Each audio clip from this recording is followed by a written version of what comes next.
everyone, and welcome. This is our October meeting for Women IT Pros. And today we have Dawn Wirtz, who is here to talk about how she fell into her dream career, which is a lot like how a lot of us ended up in tech, just kind of falling into things.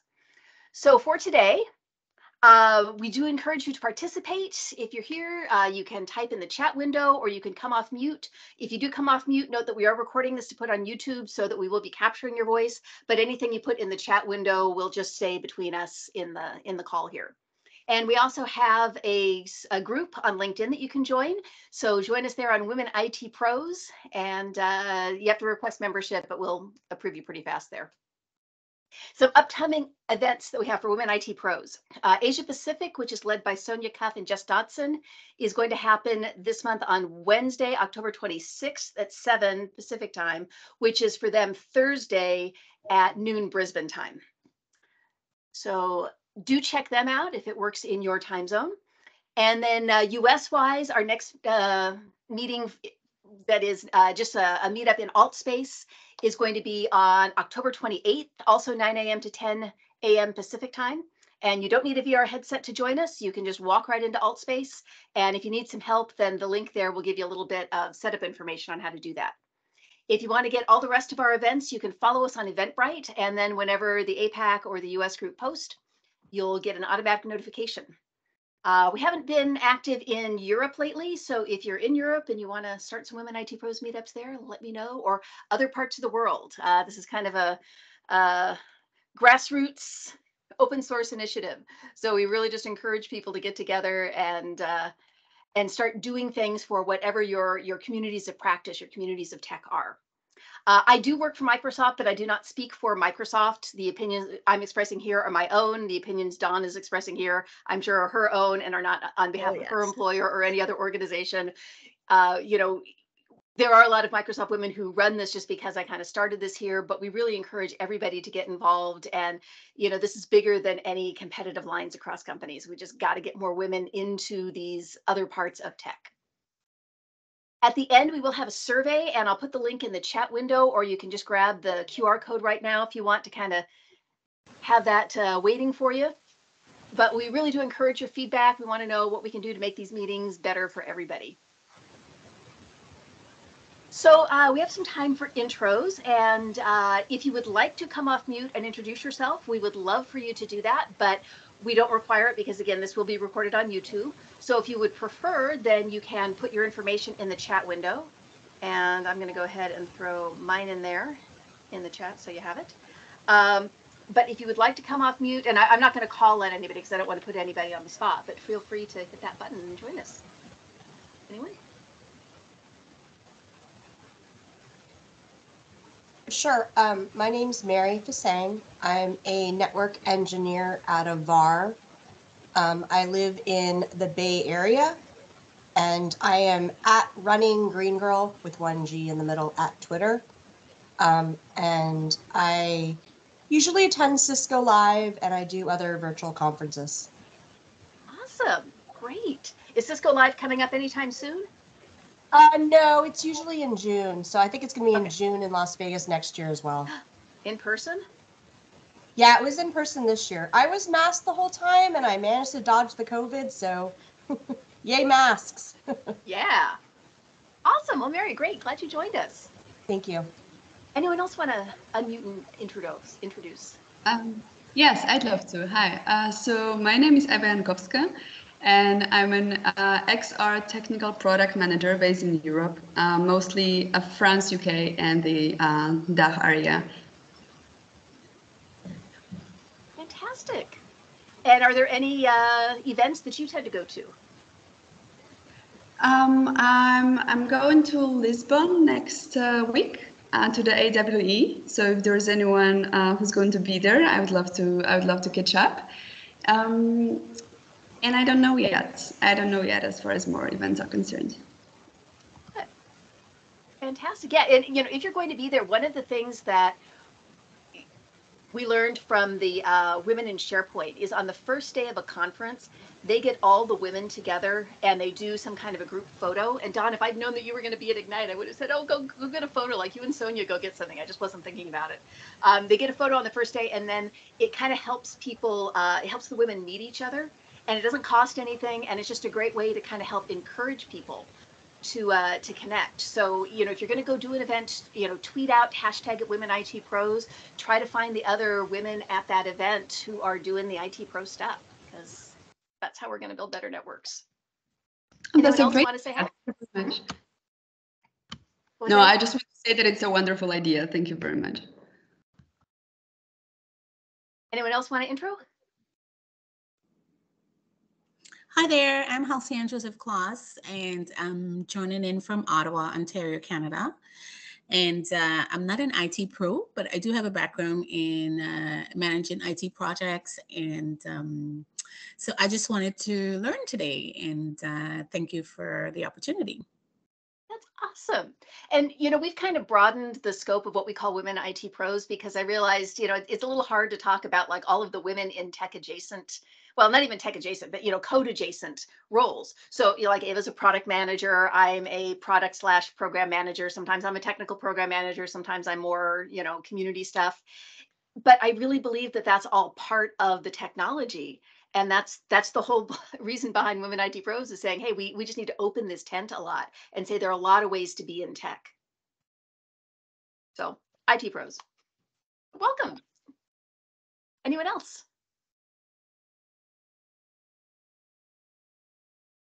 All right, well, we'll keep moving so that we can get on to Dawn's intro and discussion here. And come on, teams. There we go. Okay, so Dawn is going to be our speaker today, and we do encourage you to participate. So either come off mute. Did I get Melanie? That I saw Melanie try to. There we go. Hey, Melanie, good to see you. So you can come off mute or type in the chat window. You know, we tend to keep a pretty active presence going there. And then we also usually can hang out for a couple minutes afterwards if people just want to talk, but don't want to be on the recording. Do remember, anything you say coming off the recording will end up on YouTube for posterity. So just one more time, and for everybody joining, if you could take a quick grab of the QR code or jot down the survey, and I'll put it in the chat window. We would really love to get your feedback on this and ideas for future Women IT Pros meetings. So Dawn, I'm going to turn it over to you. Okay. So how does this work for my slide deck? Oh, there's Kathy. Now where's my slide deck? You may have to do the present in Teams again. Share. I wish it would queue things, but I don't think it does. Browse my computer. All right, this is my first time presenting in Teams. Guess I'll say replace.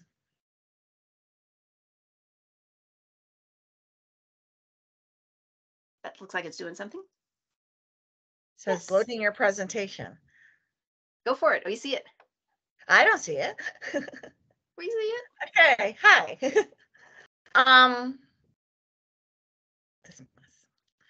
My name is Dawn Wirtz. I am going to be talking right now about how I fell into my career, and it truly was a fall. And I am a modern desktop engineer. I work at a large Fortune 500 company. There's about between 18,000 and 20,000 end nodes, depending upon who we've merged with and who we're acquiring and that type of thing. I love technology. I've been in technology for a long time, and I love learning new things, which I think is the key to technology, because it's always changing and you're always changing, and to keep up, you need to change. I have a blog. It's configgirl.com if you want to visit it. It's geared towards configuration, System Center Configuration Manager, which I just dated myself, which is now MEM Configuration Manager, but I think they changed the name yesterday at Ignite, so I don't know what the name is anymore. That was one of the announcements, because, you know, we're not happy, Microsoft, if we don't change the name. So now my career. So basically, my story is not unique, I don't think. I went to college after high school. I hated college, despised it, I couldn't stand it. So I left it after the first year. And my parents, being parents, said, well, if you're not going to college, you have to get a job, which any parent would say. So I started off as a clerk at a bank. And the reason I'm giving you this background is because this is how I started. And so as a lowly clerk at a bank, we had acquired another bank. And what had happened is we've gotten this 4 huge filing cabinets full of deposit tickets. And we all kind of looked at each other and said, why do we have 4 filing cabinets full of deposit tickets? And then the end of the month came. And at the end of the month, we got 2,000 checks in the mail, which were at that time direct deposits. And there was no electronic funds transfer. There was the checks got mailed to the bank. And then the old bank would go and take the check, look for the deposit ticket, find the deposit ticket, create it through the teller machine, and then send it to the person. Now, obviously, this is an unsustainable process, which is probably why we ended up buying out that bank. So I went to my manager, or my supervisor at the time they were called, and I said, how can we make this better? You know, that we can't do this every month. I can't work 12 hours every month to try to get 2,000 checks deposited. It's just not feasible. So I went to what was then called the data processing area, met with the data processing supervisor, and we came out with a method of where we would create a spreadsheet, and each month we just put in the check amount next to the name, and they would key it in on the data processing side to deposit the checks. And that was my introduction. So to do that, they gave us a computer, and that was my first time at a computer. So I won't tell you that shift put you in terminal, and shift would have taken me back. So I didn't need to recreate that list over and over and over again, which I thought I lost. But that takes me to a point I was going to say later, which is don't be afraid to make mistakes. That's how we learn. Next page down. Look here. I'm sorry, it's my first time presenting in Teams, and it's just kind of not doing what I thought it would do. There. So women's in IT, it's just going all over the place, Kathy. What did I do wrong? Who I am. I think it's just a little bit slow to actuate. So we're on the My Career slide right now. My career. So I started at a bank. And then you have the little chevrons at the bottom. Yeah, women's role in IT, that's where you are. Okay, so the women's role in IT has changed over the years. When I first started in IT, there were no women in IT, or very few women in IT. And what you could say and what was done, I don't want to say what was done, what could be said to women in IT is very different from politically what could be said now. I think on one of these other slides, I go through my work history, but what stands out most to me is my second real technology job. And that was at a consulting company. And I was the first woman engineer they had ever hired. So when I came in on my first day, you know, it's the normal first day jitters. And then there's all these men.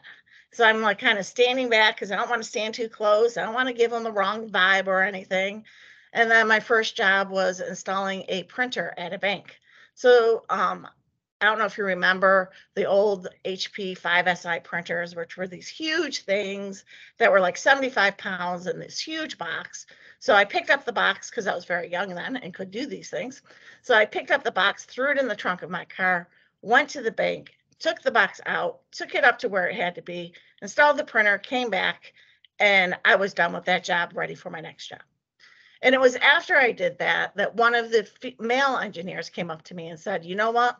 We were really nervous when they told us they hired a woman because we didn't think you could do the job. We didn't think you could physically do the job or you weren't up to it. Now, no one could ever say something like that now, but at the time it was an acceptable conversation. And then they said, you're going to fit right in. Now we don't have to worry about you. So you think back to that. And at the time it was kind of strange. And I didn't think much of being the first woman in IT or the first woman engineer they ever hired.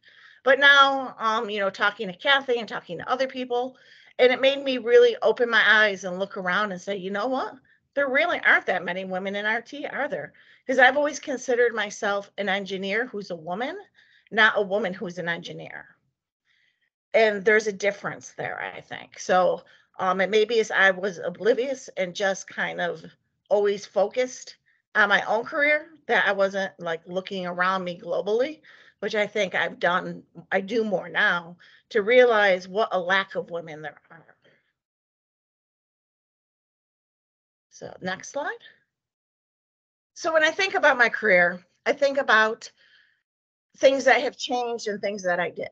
And the main thing is going outside your comfort zone. And it's very difficult to go outside your comfort zone.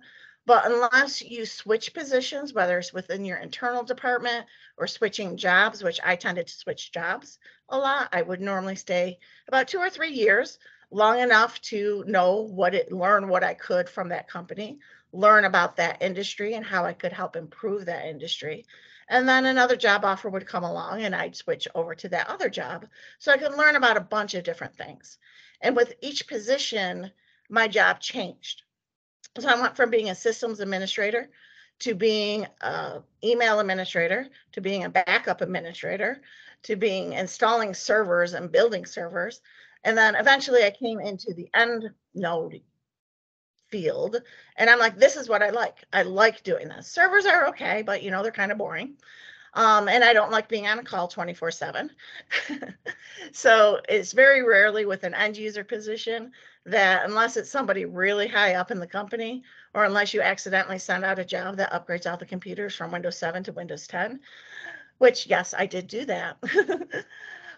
So it's, unless you do something really silly or, not thinking because you're rushing, it's not really a 24/7 kind of job. And so different industries I've worked in, I started off in banking. I went to a law firm, which was a very unique experience. I won't do that again. I worked for an international bridge crossing, which was a fabulous experience. I learned a lot about the trucking industry, the international boarding crossing, how much trucks pay to go across the bridge, because it's more than a car pays to go across the bridge. What's involved in the Easy Pass system and all the different computer components. I worked for a cable provider, which there I learned that you really have to monitor the TVs, the channels that you're providing. So there's a TV everywhere. I mean, every room has a TV in it. Every desk has a TV on it. I worked for a medical equipment manufacturer, and now I'm working for an industrial gas manufacturer. So a lot of jobs, a lot of different industries, and it still helped me to grow. And I put this, I'm reading my slide deck to make sure I didn't miss anything. So I mentioned about the mistakes. And the big thing about mistakes is you're going to make them and you learn from them. And I find that the best thing to do when I make a mistake is to own it. So, you know what? I did this. This is why I did this. This is how I think we can fix it. This is our action plan. And then hope you don't get fired at the end of the day. Let's see if this moves. So I was talking about career growth. Did the change? Does the slide change?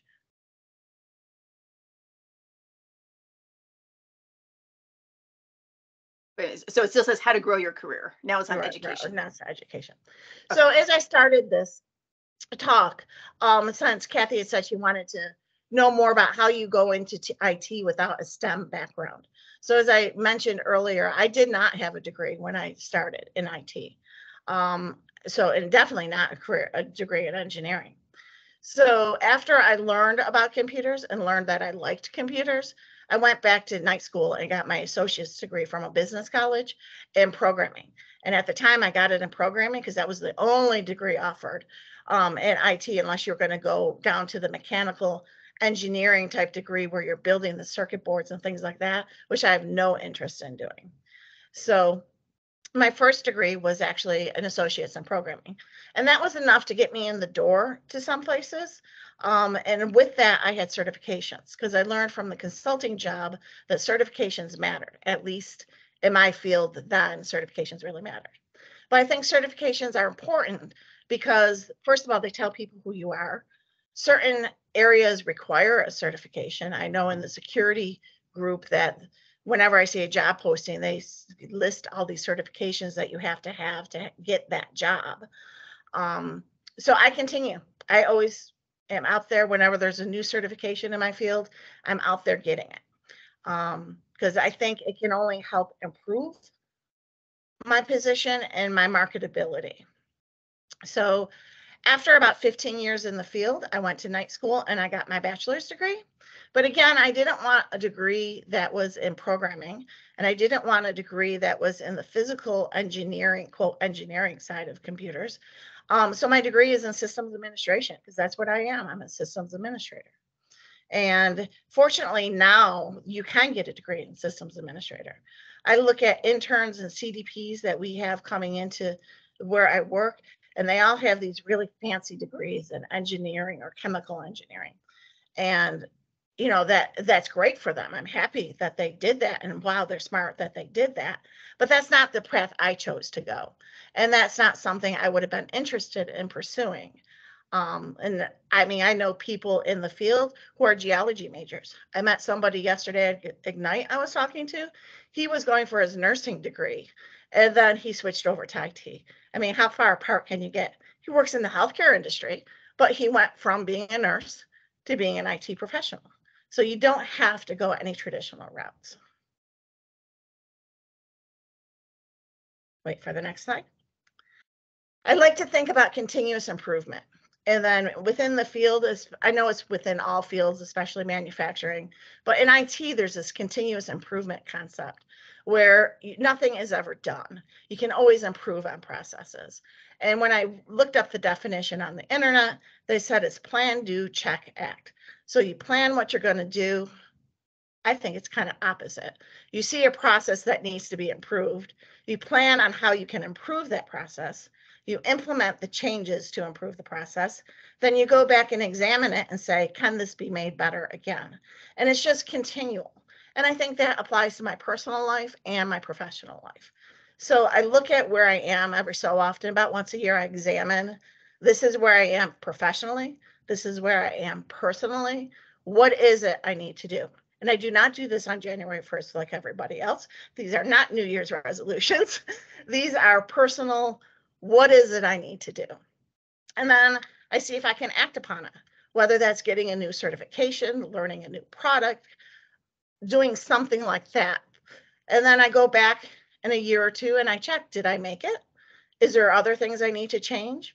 And some of the things I need to change are soft skills, which I'll talk about in a few minutes, because everything's not technical. Everything is a combination of your attitude, your soft skills, your technical skills, and your ability to learn. And I think it's really important in IT to be able to take these assessments, both professionally and personally, and grow yourself. Next slide. Growing points. So what does it take to be successful? These are the ideas I try to strive for, and I hope other people strive for. And these aren't just women things to strive for. These are women and men. I think this is important for anybody who is going out and becoming any type of professional. You need to be self-motivated, especially in IT, because as we all know, IT changes daily, if not monthly. I mean, how many times have they changed the name of configuration manager? I've lost count. It seems like every year at Ignite, they announce really great new technical things. And it's like, oh, that's really exciting. And then you have to go out and learn them. So it's a continual process of learning new things, which means you have to really be self-motivated to be able to go out and learn those new things. Because while I'm really busy at work, I don't always have time at work to learn new things. So sometimes it does have to take up my personal time to learn new things. Fortunately, I have a lot of free time, but that's not true of everybody, especially in different stages of your life. But you need to take the time, or at least carve out the time at work if possible, or carve out the time in your private life to be self-motivated and look for new opportunities to learn. For me, learning is a matter of setting up a lab at home, looking, buying a Pluralsight subscription to learn new things, do video training. So that way on my lunch hour, I can sit there and watch a 30-minute video on my phone and learning new things. So I was going through one of the Pluralsight videos and they mentioned a command line. And I'm like, oh, I can use that in this process and that will make that process better. And if I hadn't watched that video, I wouldn't have known that unless I read through a whole bunch of technical documentation, but watching a video is easier. So back to the slide, you need to be self-motivated. You need to look for opportunities, whether this is in your job, in your area of focus, or it's switching to another position. I think it's important to look for opportunities because people, they're not always going to fall into your lap. So you need to look for them, and you need to have open dialogue with your manager or your supervisor, because without that open dialogue with your company, you're not going to know what opportunities are out there. You can look at the job postings but you need the buy-in from your manager, because it's a two-way discussion to facilitate your career. So while I said I take a personal assessment of my career, I also talk to my manager to say, how is it I can grow in this company? What is this company looking for? What is my career choices for the next year, the next 5 years? Where do you see me going? Where do I think I should be going? And do the two mesh? And if they don't mesh, that's an indication that maybe this isn't the best fit for you and you should look someplace else. And I did have that happen. Before I had this job, I had a job I loved. I'd been there 9 years.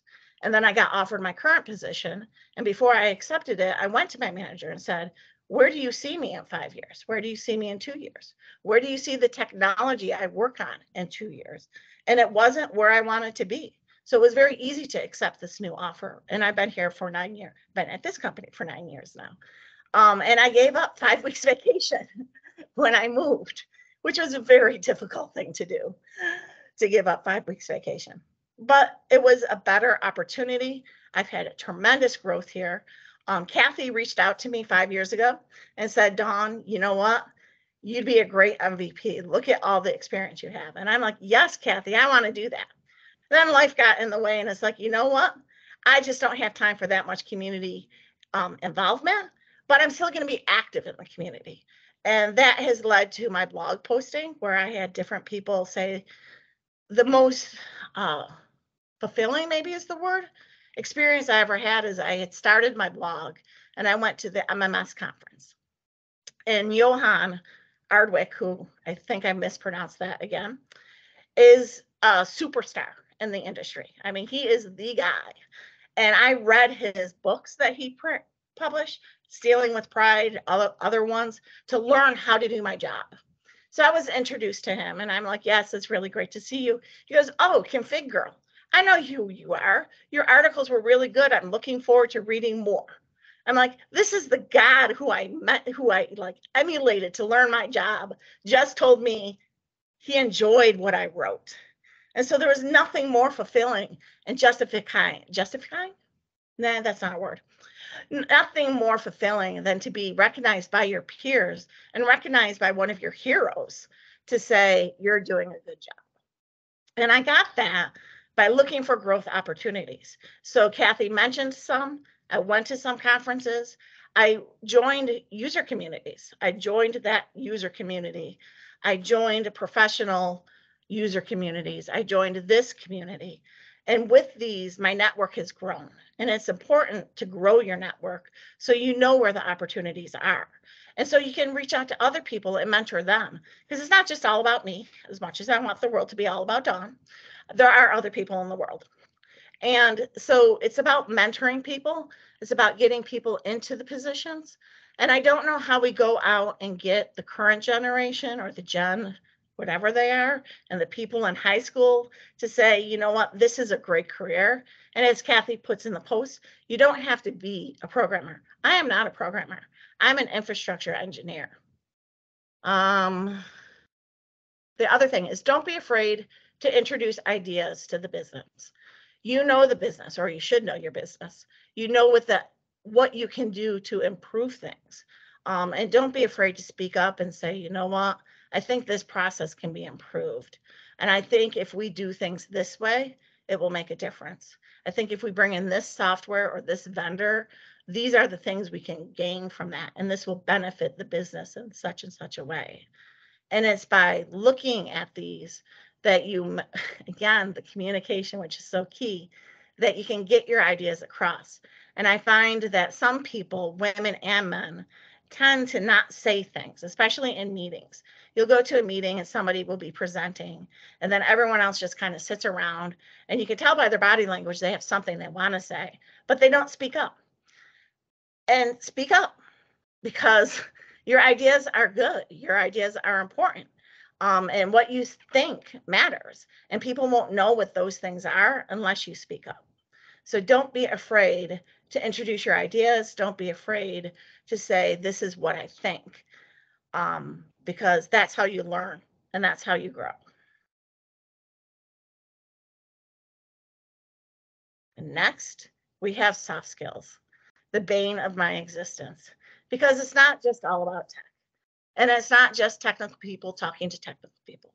Sometimes you have to talk to non-technical people, and you have to not be technical. And this is difficult for me. And I get people pointing out I'm too technical in meetings all the time, because how do you dumb down something that is very technical to a person who's not a technical person? And that's a soft skill I still need to master. But other soft skills are, active listening. And, they have classes in active listening, and you go to, the crucial conversations, and they talk about active listening and how to communicate.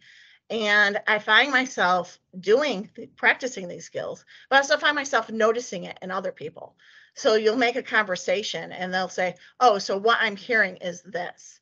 So they're clarifying, they're listening to what you have to say. And if what that you said is not what they thought you said, you have the opportunity to correct that. So you're both communicating on the same process. Dependability, meeting deadlines, having people be able to say, you know what, I can go to Dawn and she's going to get this done because she's dependable.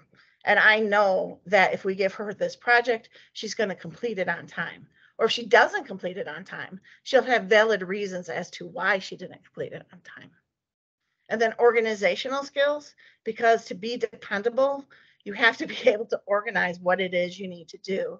And with the organization comes in the dependability, making the list, being accountable to the list. At least that's how I organize myself, is with lists. Microsoft To Do is my list. And keeping a positive attitude, which is not always easy, but people respond better and you get your point across better if you're positive. You don't want to be around a negative person. I find them very draining and they drain my energy. I'd rather be around a positive person. And then last but not least, there's writing and business communication, because how I write on my blog is different from how I write an email, which is different from how I write on Twitter. And knowing how and where to write is very important. And knowing who your audience is important in any type of writing, in any type of presentation. I had made a presentation about 2 months ago at work, and I, went through PowerPoint, and I had it, I did the design ideas on the side, and I'm like, oh, that looks really cool. Look at the green, it matches the company. Look at this. And then I presented and I put it up to the manager who I was co-presenting with, and he's like, that's too colorful. You need to keep it simple. You need to, we're not, what is the word? We're not an art directed type design company. We're an industrial engineer. Keep it plain. If you want your transition screens to be colorful, that's okay. But the other screens, they're too busy. Just make them plain with the logo. You don't need all this color. And I was devastated. I thought this was a wonderful slide deck. Look how pretty it was. But pretty didn't matter to that audience. That audience needed black and white bullet points. And that's what's important. And I learned a lesson that if I'm presenting here at work, this is what I need, but I'm presenting here to a different group so I can have my pretty purple slides. And that was important to me, to be able to have my pretty purple slides. So I guess to wrap this up, and I'm sorry I didn't make it to 30 minutes, but to wrap it up, I want to say thank you for this opportunity. I believe IT is about continually improving yourself, continually learning new things, continually improving processes, because all of life is a process, I have decided. And that's about it. Does anyone have any questions for me? Oh, Dawn, fantastic. Thank you. Yeah, so we have time to talk, because this is another piece of what we're trying to do now with our format, is allow time for discussion. So feel free to come off mute, or again, if you don't want to be in the recording, you can put questions in the chat window and I will throw them up there. Just while people are thinking, I did put a couple of links in the chat window, and I'll include these links in the YouTube video.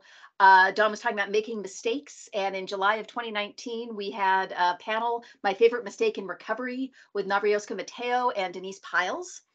And then she was also talking about communication. And in January of 2020, we had Alicia Dara, who is a fantastic speaker and speaker trainer, and she talked a lot about communication. So definitely check out those recordings if you weren't around for those meetings. Well, it's good to know somebody else thought the same thing as I did. Oh yeah, yeah. Would anyone like to come off mute and ask a question? I have a few more topics I just forgot to write down. I just remembered them. Another thing is self-confidence and realizing this women tend to do is realizing your value and your worth to the company. Until Kathy reached out to me, I never really gave thought to the fact that, oh, I keep promoting in different careers. I keep moving careers, and each job I got more responsibility. But it wasn't till Kathy pointed it out to me that an external person looking at my resume or looking at my LinkedIn profile would see the value in me, because I knew I was smart and I knew my stuff. I didn't think other people knew that because I lacked the self-confidence and the self-esteem, maybe is the correct word, to know that I could go out there and be marketable. And the other thing I've always done is kept my LinkedIn profile up to date. I had one experience with the company. This was a horrible experience. I walked into the job one day, went to log on to my computer, and it says your account has been disabled by the administrator. And I went to my supervisor. I said, why is my account disabled? And he goes, oh, I need to see you in the conference room. And we were in the middle of a divestiture, and I was let go. I was laid off, and I got no notice. You walked into work, and here's the box of the stuff that was at your desk, and we'll escort you from the building. And that was all the notification. And with this divestiture, talking about Women in IT, they got rid of all the women in the company, in the IT department. There were 3 of us. And with this divestiture, the only people that got laid off were the 3 women in the group. And looking back at it, it's like, or even at the time, I'm like, how can you do that? Is this a lawsuit? I don't want to go through a lawsuit. And I got a new job 2 days later. So then it was just a matter of, okay, lesson learned, don't work for that type of company anymore because they're rooted in the old boys club, and breaking out of the old boys club is very difficult. So that was my other story about women in IT. Yeah, sorry to hear that. Although one thing I mention frequently is, my mom worked in education, and she was denied tenure, and they flat out told her it was because she was a woman. And she did look into doing a lawsuit and ended up being so much more hassle than it was worth. So it's not just tech, but gosh, yeah, that really sucks. Yeah. Since we're already on that topic, may I ask you a question concerning imposter syndrome? Do you have any advice on overcoming it, especially that, at least that's how I feel about it, is that it's being reinforced every day by seeing that you do not fit. And, even if you fit as far as your intellect and skills are concerned, you obviously feel like you do not fit, because it's been so many times when I was the only woman in the room, and there were literally, I don't know, 1,500 of men at a conference. And it's obvious that you feel like you do not fit because I suffer from imposter syndrome. I have felt that way. But I'm trying to, and I think hopefully I've presented that I have gotten over some of it, by reinforcing to myself that, you know what, I'm smart and I deserve to be here. And I've worked hard, and I've worked harder than most of the men around me. And then I tried to focus on the fact that, yes, I'm a woman, but I'm an engineer first. So I want to identify with that. So it's not so much about feeling an imposter because I'm a woman. It's more about feeling an imposter because, oh my God, I can't believe people really think I know this. And you know what? If all these people think I know this, they're not wrong. And you need to believe in yourself. And that was a hard lesson for me to learn, is I have to believe in myself. I have to be self-confident. And even if I don't feel it, you have to fake it till you make it. And that's been what I've been trying to do to get over the imposter syndrome. And September of 2019, we had Dona Sarkar talk about the imposter syndrome banishing spell. So that is recorded. That is available. Definitely encourage you to check that one out. And one of the things that she stressed is it's really important to have your tribe. So like your textable tribe, the people that you can go to when you're feeling those moments of, oh my God, I am such an imposter. So if you don't have that, find one, talk to, message somebody here, go find someone in our LinkedIn group and just start expanding. So you have your little circle of people that you can go to, kind of like your little, board of advisors there. Yeah, it sounds great. Thank you. We had a question in the chat. Were you always comfortable public speaking? Also, were you always a people person? I am not. I'm an introvert. I spend my weekends at home, not leaving them, reading books and learning new skills. This will be my third public speaking engagement, or maybe my fourth. I presented at MMS, which is Desktop Management, Midwest Management Summit this summer or in June. And that was my first real public speaking engagement. So this is my second. But what I've learned to do is embrace that I'm knowledgeable. I hope I didn't say too many times in here. I feel like my voice is kind of shaky, but I practiced a lot. So last night when I got out of Ignite and we got out of the happy hour, and I did have a few drinks in me, I sat here and as the people who were on here earlier, when I first uploaded my slide deck, I recorded myself and I watched myself and to learn what it is I wanted to talk about. I mean, my first set of slides lasted 10 minutes and I'm like, oh, Kathy said 30. We need to flesh this out more. What can you talk about? What is really important to you?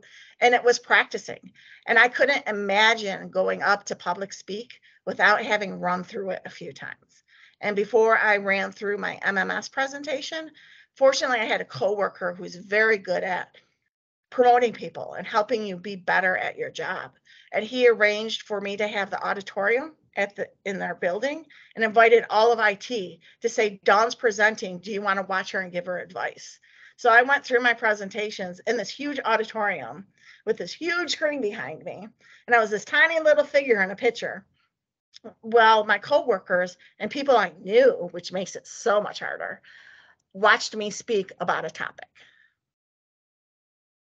So no, I wasn't always comfortable doing this, but it's something I'm passionate about, the things I talk about. So being passionate makes it easier, and the rehearsing makes it so much easier.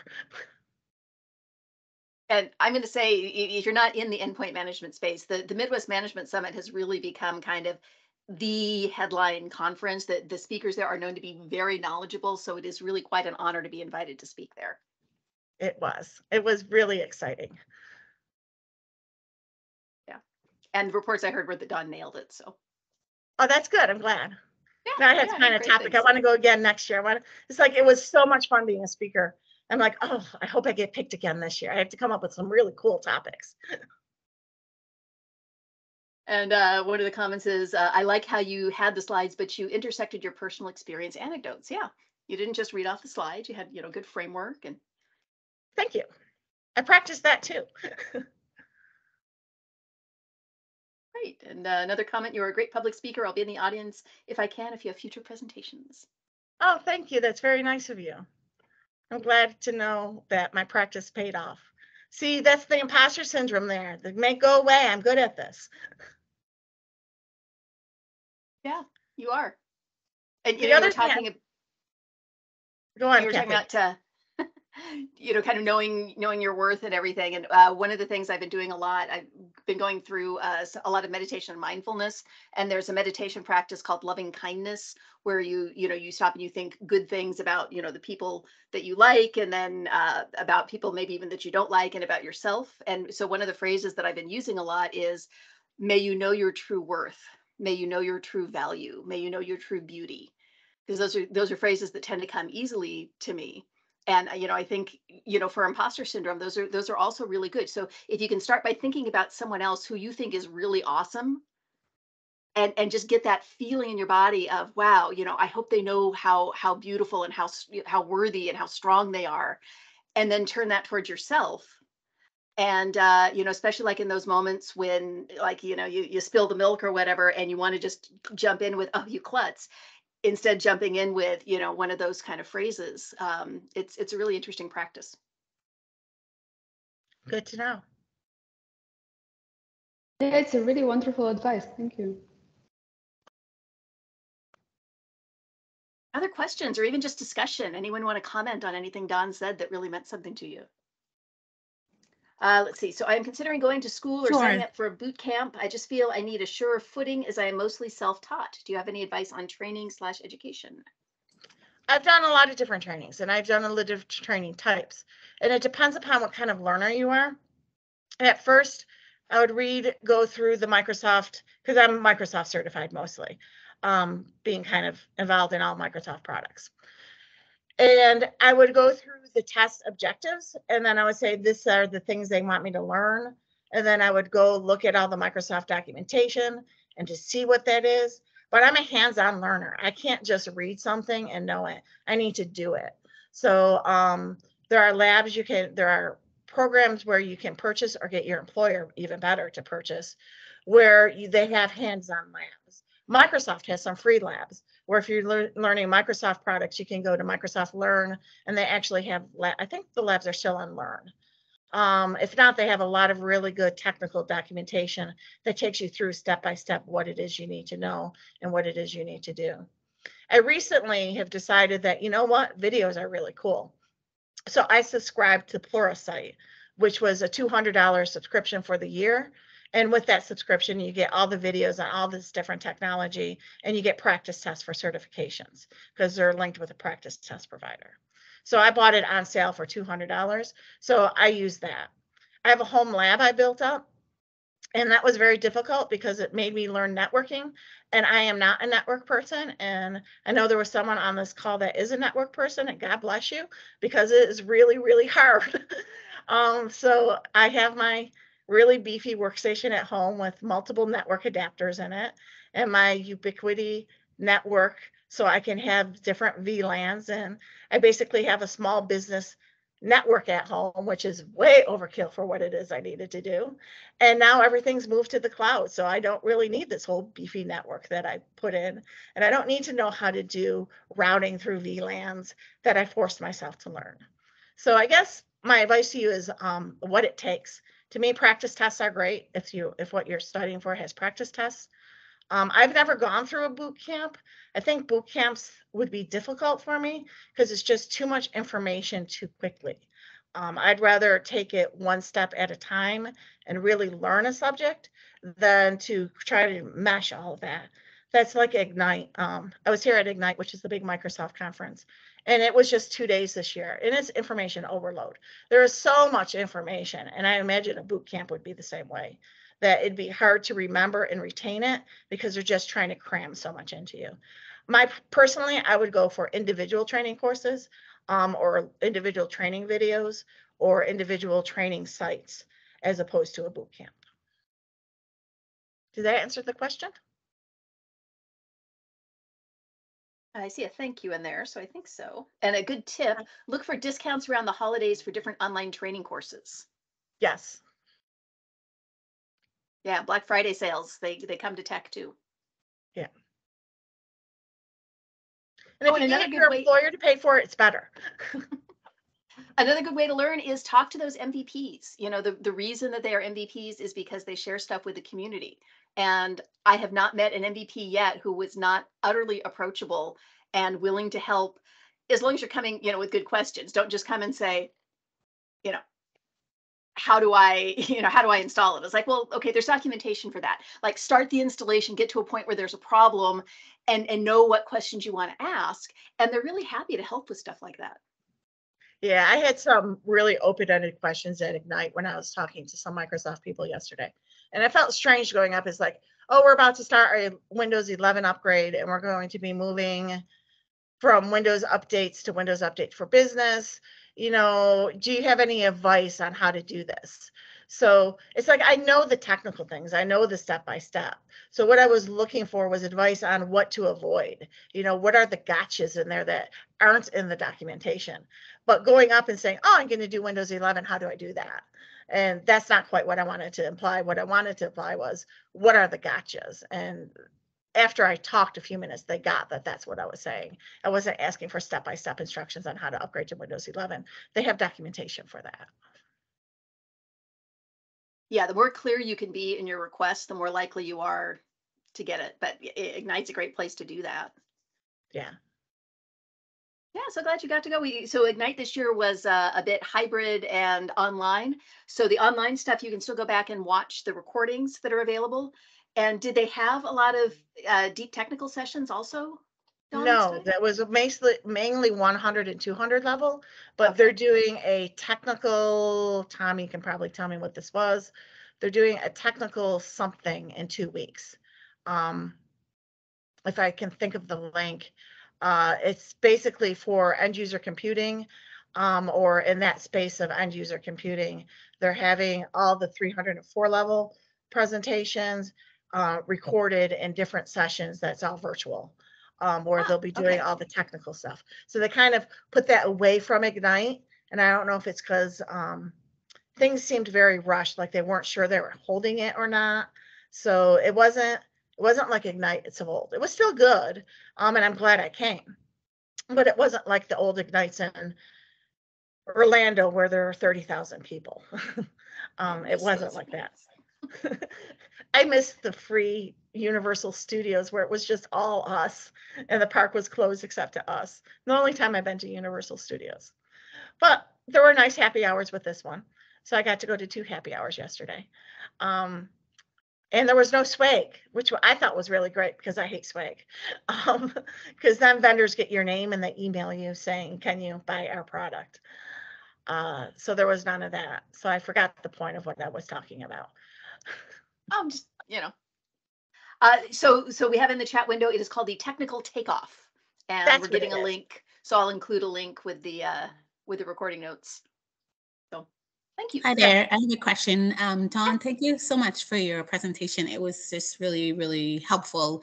I just had a question. If there was anything that you, looking back, that you would have, done differently in terms of, the career path that you have taken, and if you'd like to share about that. Yes. I used to have a temper. So there were times I spoke out when I shouldn't have, and I spoke out emotionally when I shouldn't have. And one of them caused me to leave a job because I knew I couldn't take back what I had said. So it was time to start looking. I don't remember specifically what it was. I look back at different conversations and say, you know what? I could have presented myself better, but that one job where I just got frustrated and spoke my mind speaks out the most to me, because then I had to go find another job because, my manager and I just met and we discussed it and said, you know what, you're not a good fit for this company. And you're like, you know what, this company's not a good fit for me. And I had to move on from there. So I regret that. There were better ways to handle my frustration, but it was a learning experience. And I try to look back at my mistakes and not say, Donna, how stupid, and how could you think that? Or how could you have said that? And just instead embrace it as a learning opportunity to know what not to do. Thank you. Which makes me want to ask you a follow-up question, because you talked about recognizing that you're not the best fit, or, the company's not the best fit for you. And sometimes that is the case, right? So I was just wondering if you could comment a little bit more on that point. When I switched to my current position, I thought I was doing I know I was doing a good job, and I really liked the company. And it wasn't until actually Configuration Manager 2012 had just been released, and I wanted to learn it. And we were on Configuration Manager 2007, which probably means nothing to anybody but a software person. But it was a big deal. It's a big product. It's a big Microsoft product. And so when I was trying to decide which company to pick, because, it's hard to give up 5 weeks vacation. And it's hard to leave your work friends. They offered me, so I gave my notice and they said, wait, we need you. We'll match their offer. And before they would match the offer, I had to go sit with the vice president of IT, who is then. And I said, and I spoke my mind politely and politically correctly this time, to say, where do you see my product growing? You know, I see with this other product, you just keep renewing it and upgrading it. And it's, you know, there's no hoops that they have to jump through. Where every time we want to purchase something or upgrade one of our products, you make us jump through all of these hoops. So where is it you see this product going? There's a new version. Are we going to upgrade to that version? Are we planning to, I said, we don't have to upgrade now, but are we planning to upgrade in the next year or two so I can keep my skills current? And he said, no. And it's like, to me, keeping my skills current was more important than the 5 weeks vacation. So it's having those frank and open discussions to know where the company is going, to know if you're a good fit and if that's where you want to be. Thank you. Great advice. We have about 3 minutes. It's probably time for one more question. If someone wants to come off mute or type fast.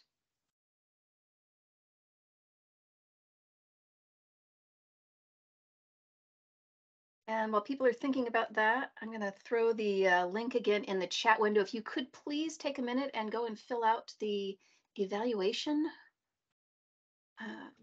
See, and also if you didn't get a chance to introduce yourself, or if you came in late, you may have missed some of the ones. So if you were here early, you may want to repost some things there so the later people can see it. Anyone else want to jump in?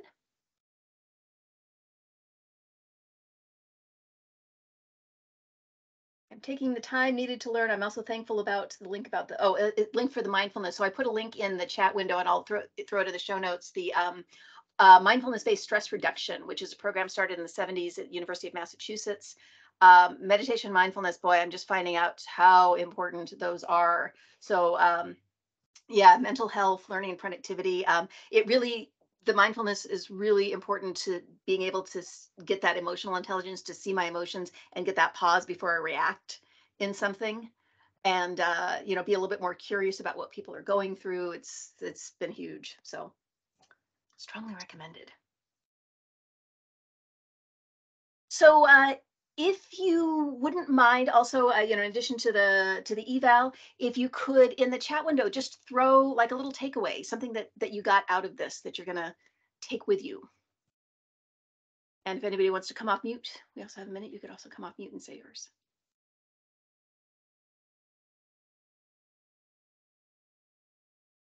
I'll just say thank you to everybody for giving me this opportunity to share my story. And I appreciate your coming on the call to listen to me. So thanks. Well, Don, we really appreciate you taking the time to be here, and we love getting these meetings together. It's a great way to meet other people. It's a great way to just, kind of connect back into this community. So remember, if you are going to any in-person events as they start to spin up and you want to try to get the Women IT Pros together there, reach out to me. I'm on Twitter and LinkedIn at Kathy Loves Tech, Kathy with a C. And, we'll help you kind of get the women together, because that's how you're going to build your network. Like Don was talking about, you want that strong community. You want that textable tribe, like Donna Sarkar talks about in her imposter syndrome recording that we have, because it's really community that's going to help you survive this happily and sanely. So with that, I'm going to say thank you to everyone for being here. Do check out our AltSpace meetup on the last Friday of the month. And then we'll be back again on the second Friday of November with another Women IT Pros meetup in Teams. Thanks. Thank you.